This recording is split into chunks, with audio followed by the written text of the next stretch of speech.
Hello friends, Chanakya संस्थान में आपका स्वागत है। तो आज मैं आपके लिए करंट अफेयर्स के क्लास लेकर आया हूं, जो कि इम्पोर्टेंट क्लास है, जो कि आने वाले एग्जाम्स पर आधारित है, जो कि आपके एग्जाम आने वाले एग्जाम्स में आपको बहुत ज्यादा सपोर्ट करेगी। तो स्टार्ट करते हैं। फर्स्ट क्वेश्चन ध्यान से देखिएगा। राजस्थान सरकार ने से राजकीय कार्यालयों में एकल उपयोग वाली प्लास्टिक वस्तुओं के उपयोग को प्रतिबंधित कर दिया है। ऑप्शन से 1 जुलाई 2022 से, 1 दिसंबर 2022 से, 1 जनवरी 2023 से, 1 मार्च 2023 से। तो फ्रेंड्स, इसका सही आंसर है 1 जुलाई 2022 से। ध्यान से दीजिएगा। सिंगल यूज प्लास्टिक, पहली चीज तो मैं आपको बता देता हूं कि सिंगल यूज प्लास्टिक क्या होता है। इस पर मैं आपसे थोड़ा सा बात करना चाहता हूं। सिंगल यूज प्लास्टिक उसको कहते हैं जिसको एक बार यूज किया जाए और यूज करके फेंक दिया जाता है, यानी कि उसको वापस से रिसाइकल नहीं किया जा सकता है। तो आप नहीं मानोगे, ऐसा इतना असंख्य कचरा हमारे पूरे विश्व में हो चुका है, जिससे कह सकते हैं आप एक प्लास्टिक प्रदूषण, एक वायु प्रदूषण, एक जल प्रदूषण जैसी घटनाएं हमारे पूरे विश्व में पनप रही है। तो इसलिए सिंगल यूज प्लास्टिक को धीरे धीरे बैन किया जा रहा है, ताकि जो भी हम छोटी मोटी रोजमर्रा में जो हमारी चीजें होती है, जैसे आपने स्ट्रॉ देखा होगा, छोटे छोटे कप देखे होंगे, प्लास्टिक की आपने कह सकते हैं आप प्लेटें देखी होगी, बॉटल्स देखी होगी, पॉलीथीन देखी होगी, इन सबको धीरे धीरे बैन किया जा रहा है। देखिएगा आगे क्या है इस स्कीम के पीछे। तो ध्यान से स्क्रीन पर आप देखिएगा। पॉलीथीन के बाद अब सिंगल यूज प्लास्टिक पूरी तरह से बैन हो जाएगा। आदेश नहीं मानने पर पॉलीथीन का प्रयोग करते हुए पाए जाने पर 500 रुपए से लेकर 1 लाख रुपए तक का जुर्माना और साथ के साथ 5 साल तक की सजा का प्रावधान भी किया गया है। यानी कि अब जो कोई भी सिंगल यूज प्लास्टिक को यूज करता है तो उसे 500 रुपए से 1 लाख रुपए तक का जुर्माना भी देना पड़ सकता है, और साथ के साथ अगर वो बहुत ज्यादा आनाकानी करता है तो उससे 5 साल तक की सजा का प्रावधान भी, मतलब 5 साल तक की सजा भी उसे सुनाई जा सकती है। ये आप जरूर याद रखें। आगे देखिएगा। मैं आपको ये भी बताना चाहता हूं कि हमारे जो राजस्थान में इनिशिएटिव लिया है, उस मंत्रालय से संबंधित जो मंत्री है, ये भी आपको याद रखना चाहिए। ये मंत्री है हेमाराम चौधरी। ये भी आप याद रखें, हेमाराम जी चौधरी है जो हमारे वन और क्लाइमेट चेंज से, फॉरेस्ट एंड क्लाइमेट चेंज से संबंधित जो है, पर्यावरण मंत्रालय से संबंधित जो मंत्री है राजस्थान के, वो है हेमाराम चौधरी। ये भी याद रखें। इसके अलावा अगर मैं आपको केंद्र सरकार के बताऊं तो वो भूपेंद्र यादव है, जो कि वो भी राजस्थान से बिलोंग करते हैं, राजस्थान राज्यसभा से मंत्री है। आगे चलते हैं। नेक्स्ट क्वेश्चन देखिएगा। राजस्थान सरकार पर्यावरण संरक्षण के प्रति आमजन को शिक्षित एवं जागरूक करने के उद्देश्य से किन वाटिकाओं का निर्माण कार्य 1 जुलाई से आरंभ करेगी? इसका सही आंसर है ऑप्शन देखिएगा, वनगमन वाटिका, आदिवासी वाटिका, लवकुश वाटिका, अशोक वाटिका। तो इसका सही आंसर है लवकुश वाटिका। फोकस कीजिएगा आप इस पे। लवकुश आपने नाम तो सुना होगा। लवकुश जो थे सीता मैया के बेटे थे। और ध्यान से सुनिएगा, जो इसमें जो ये लवकुश वाटिका की जो शुरुआत की जाएगी, ये अलवर से की जाएगी। ये आप जरूर ध्यान से देखिएगा, इसको पढ़िएगा स्क्रीन पर, आप ध्यान से देखिएगा। अलवर सहित सभी जिलों में वन विभाग की ओर से प्राकृतिक सौंदर्य को निखार लवकुश वाटिका का निर्माण किया जाएगा। अलवर में चूहड़ सिद्ध की पहाड़ी को लवकुश वाटिका के लिए चिन्हित किया गया है।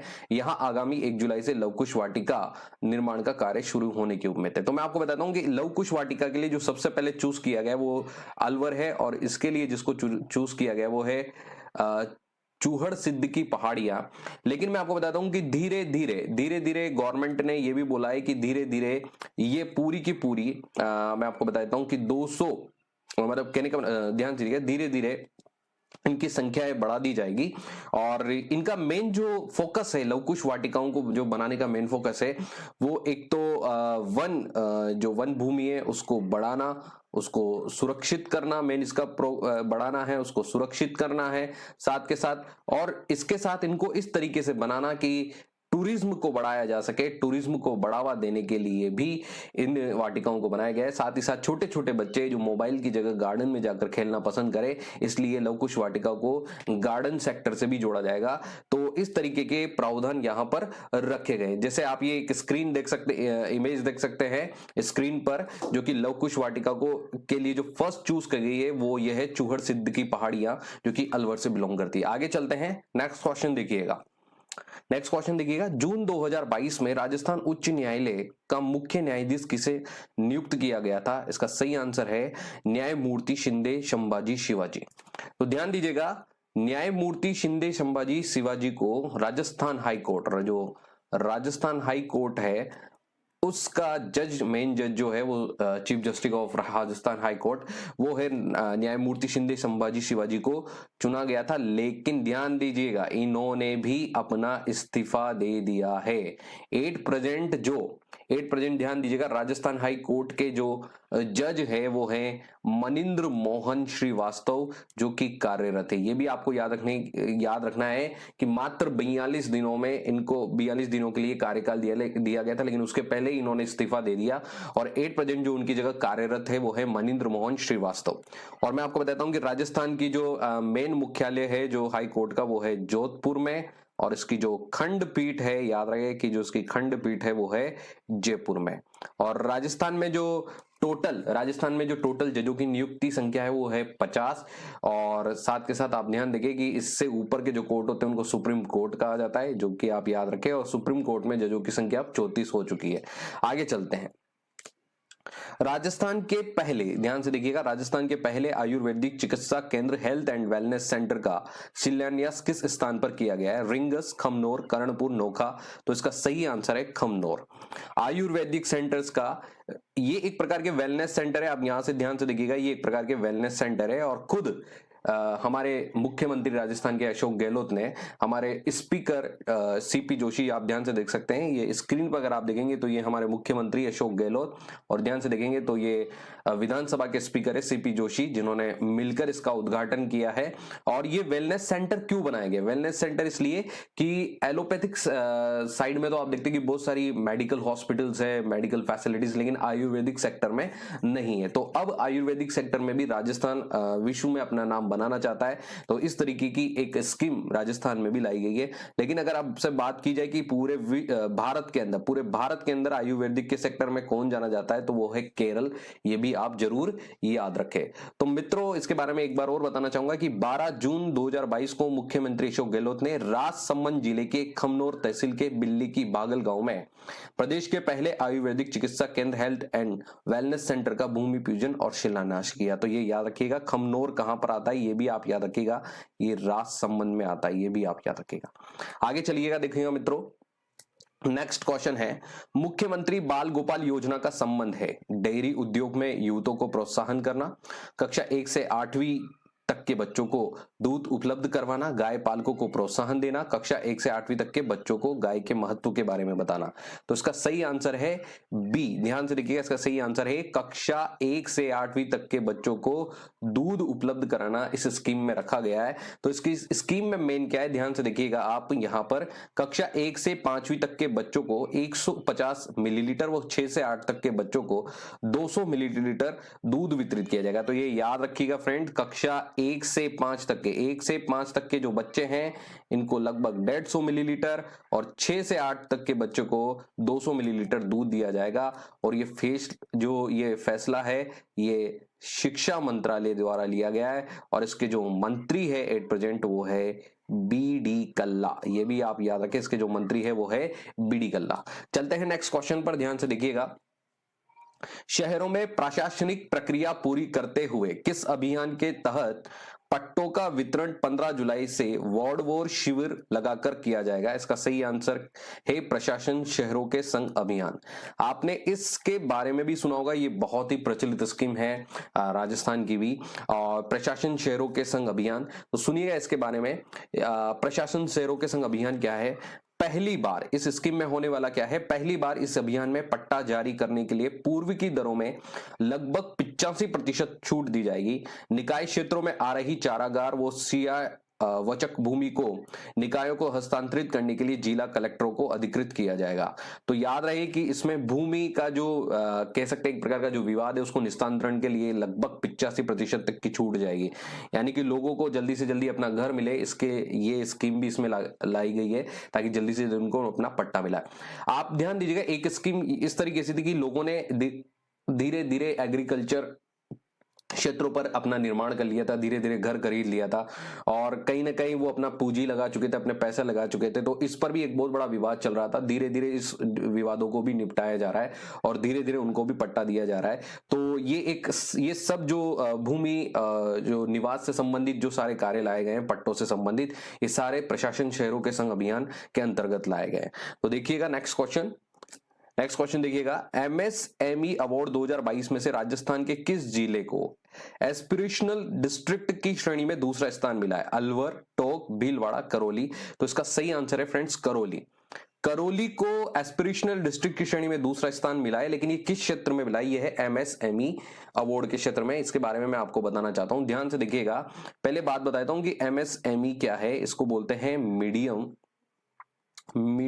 स्मॉल, सॉरी इसको बोलते हैं माइक्रो स्मॉल मीडियम एंटरप्राइजेस। ध्यान दीजिएगा, माइक्रो स्मॉल मीडियम एंटरप्राइजेस इसको बोला जाता है। और ध्यान दीजिएगा, एट प्रेजेंट इसके जो केंद्र में मंत्री है, मैं आपको ये भी बताता हूं कि केंद्र में जो इस कैबिनेट के मंत्री वो है नारायण राणे। ये भी आप याद रखें, नारायण राणे जो कि महाराष्ट्र राज्यसभा से बिलोंग करते हैं। तो एमएसएमई जो कि छोटे छोटे उद्योग होते हैं, जो कि कुछ उद्योग बहुत छोटे होते हैं, कुछ उद्योग उनसे बड़े होते हैं और कुछ इस मीडियम क्षेत्र में रखे जाते हैं। तो उनको बूस्टअप करने के लिए, उनको उनकी पहचान दिलाने के लिए, तो जिस जिले में जिस कार्य के लिए जाना जाता है उसको बूस्ट दिया जाए। तो इस क्षेत्र में जो सबसे ज्यादा उभर के आया है वो है करौली, राजस्थान के अंदर। ध्यान दीजिएगा, राजस्थान के अंदर जो दूसरे नंबर पर आया है वो है करौली, आप ये जरूर याद रखें। और राजस्थान की जो उद्योग मंत्री है वो है शकुंतला रावत। और इन्होंने क्या बोला है, ध्यान दीजिएगा, आप एक बार स्क्रीन पर, ये ब्लैक स्क्रीन को ध्यान से देखिएगा। शकुंतला रावत ने भारत सरकार द्वारा राष्ट्रीय एमएसएमई अवार्ड 2022 में करौली जिले को एस्पिरेशनल डिस्ट्रिक्ट की श्रेणी में दूसरे स्थान मिलने पर कहा कि प्रदेश सरकार छोटे उद्योग के विकास के लिए भी गंभीर है। यानी कि राजस्थान में भी अब छोटे छोटे उद्योगों के क्लस्टर्स बनाए जाएंगे। हर डिस्ट्रिक्ट को वो जिस चीज के लिए जाना जाता है उसको ऊपर उभारा जाएगा और उसको विश्व क्षेत्र तक लेकर जाया जाएगा। आगे देखिएगा नेक्स्ट क्वेश्चन। जून 2022 में भारतीय खाद्य सुरक्षा और मानक प्राधिकरण FSSAI यानी के चौथे राज्य खाद्य सुरक्षा सूचकांक SFSI में राजस्थान का स्थान है। इसका सही आंसर है 10वां। तो ध्यान दीजिएगा, एक बॉडी है FSSAI जो कि आप बहुत अच्छे से जानते होंगे, तो ध्यान से सुनिएगा। इसकी फुल फॉर्म है भारतीय खाद्य सुरक्षा और मानक प्राधिकरण, जिसने, ध्यान दीजिएगा, इसमें जो खाद्य सुरक्षा को जो लेकर राजस्थान का स्थान आया है वो 10वें नंबर पर आया है। और ये जो खाद्य सुरक्षा को देखने का काम करता है ये स्वास्थ्य मंत्रालय करता है। और आप बहुत अच्छे से जानते हैं कि यहाँ स्क्रीन पर भी आप इमेज देख सकते हैं कि मनसुख मंडाविया 8 प्रेजेंट केंद्र सरकार में स्वास्थ्य मंत्री है। जो स्वास्थ्य मंत्री है वो है मनसुख मंडाविया केंद्र सरकार में।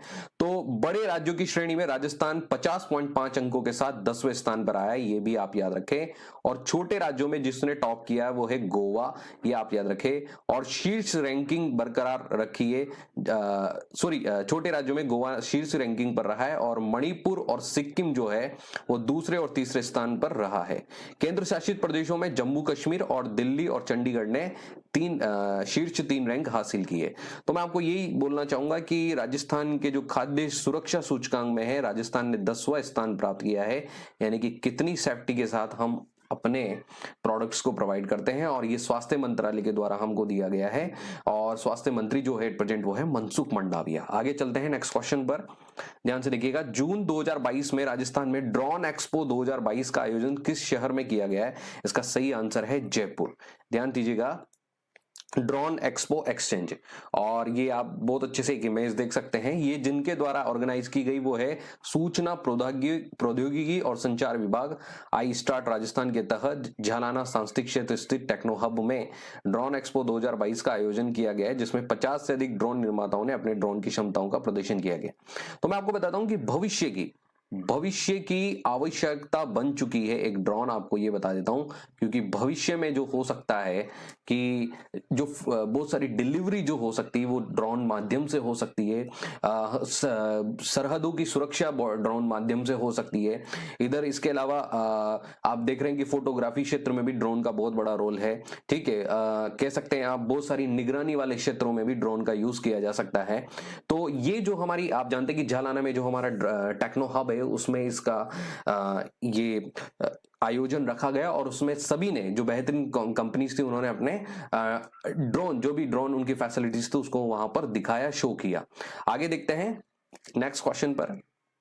राजस्थान सरकार ने वरिष्ठ नागरिक तीर्थ यात्रा योजना 2022 में संशोधन के लिए वरिष्ठ नागरिक की सहायक के लिए उम्र 65 के स्थान पर कितनी पढ़ी जाने का आदेश दिया। इसका सही आंसर है 70। अब जो वरिष्ठ नागरिक जो होगा उसकी जो सहायक उम्र 65 की जगह जो होगी वो 65 की जगह 70 होगी। तो क्या है ये, पहले तो स्कीम का नाम आप ध्यान से देखिएगा, राजस्थान वरिष्ठ नागरिक तीर्थ यात्रा योजना, जो कि राजस्थान से बिलोंग करती है। ये क्या है मैं आपको बताता हूं कि यात्रा के लिए पात्र व्यक्ति का राजस्थान का मूल निवासी होना और 60 वर्ष से अधिक आयु का होना आवश्यक है। आयु की गणना 1 अप्रैल 2022 को आधार मानकर की जाएगी और उसका जन्म 1 अप्रैल 1962 से पूर्व हो। और वरिष्ठ नागरिक, ध्यान से देखिएगा, वरिष्ठ नागरिक जो है तीर्थ योजना के अंतर्गत अब 70 वर्ष से अधिक आयु के बुजुर्ग और 60 वर्ष से अधिक आयु के दिव्यांगजन यात्रा के दौरान अपने साथ एक सहायक ले जा सकते हैं। यानी कि जब बुजुर्ग वरिष्ठ तीर्थ नागरिक तीर्थ यात्रा योजना का मतलब है कि एक वरिष्ठ जो अब तीर्थ यात्रा पे जाना चाहता है तो उसको राजस्थान की तरफ से फ्री सेवाएं दी जाएगी। वो भले बस से जाए, ट्रेन से जाए या हवाई जहाज से जाए, हर तरीके से उसको फ्री सेवा दी जाएगी। लेकिन बुजुर्ग जब यात्रा पे जाएगा तो उसको यात्रा पर जाने के लिए किसी एक सहायक की भी जरूरत पड़ेगी। तो अब याद रहे कि वो जो सहायक है उसकी उम्र 70 वर्ष तक कर दी गई है, ये आप याद रखें। तो फ्रेंड्स, ये थे इंपॉर्टेंट करंट अफेयर्स क्वेश्चन। तो फिर ये कैसे लगे आपको और आप इनको कंटिन्यू रीड करें, ये आपके आने वाले एग्जाम के लिए बहुत ज्यादा फायदेमंद भी। हेलो मित्रों, तो आपको ये वीडियो कैसा लगा? तो मैं आपके लिए डेली कोशिश करूंगा एक दिन जनरल साइंस का और एक दिन करंट अफेयर्स का वीडियो लेकर आऊं, जो कि आपके आने वाले एलडीसी और सीईटी एग्जाम में 100% आपको सपोर्ट करेगा। जनरल साइंस के जो क्वेश्चंस होंगे वो प्रीवियस ईयर बेस्ड क्वेश्चंस होंगे, जो कि आपको विद एक्सप्लेनेशन एग्जाम में सपोर्ट करेंगे। और करंट अफेयर्स जो होंगे वो एग्जाम्स के अकॉर्डिंग मैं बनाकर आपको दूंगा, जो कि आपके एग्जाम में आपको बहुत ज्यादा सपोर्ट करेंगे। तो प्लीज आप मेरी वीडियोस को जरूर देखें और please like, subscribe and share करना ना भूलें।